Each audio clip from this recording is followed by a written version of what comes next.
السلام علیکم ورحمۃ اللہ وبرکاتہ۔ اللہ تعالیٰ عدل کا،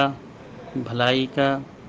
اور احسان کا حکم دیتا ہے، اور اپنے قرابت داروں کے ساتھ اچھے سلوک کرنے کا اور ان کی مدد کرنے کا حکم دیتا ہے۔ اعوذ باللہ من الشیطان الرجیم، بسم اللہ الرحمن الرحیم۔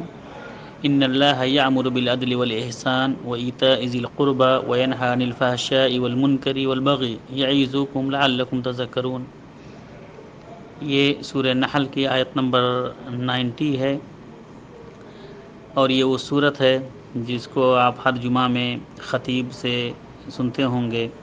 جب وہ خطبہ اپنا ختم کر رہا ہوتا ہے تو یہ آیت پڑھتا ہے کہ یقیناً اللہ رب العالمین حکم دیتا ہے بالعدل، عدل کا، عدل و انصاف کا، والاحسان اور احسان کا، اچھے سلوک کا، حسن اخلاق کا، کہ ہم لوگوں کے ساتھ اچھا حسن سلوک کریں اور عدل و انصاف سے کام لیں، وایتاء ذی القربی، اور اسی طرح سے اپنے رشتہ داروں کے ساتھ اچھے بیہیویئر سے پیش آئیں، اچھے اخلاق سے پیش آئیں، ان کے ساتھ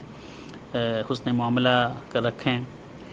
اور اسی طرح سے وینہی عن الفحشاء والمنکر، اور اللہ رب العالمین منع کرتا ہے، روکتا ہے بے حیائی کے کاموں سے،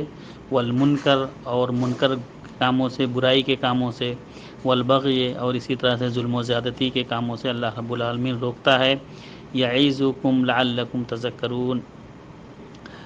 اور وہ اللہ رب العالمین تمہیں نصیحتیں کر رہا ہے کہ تم نصیحت حاصل کرو، اور اللہ رب العالمین تمہیں یہ نصیحت کرتا ہے کہ تم نصیحت حاصل کرو اور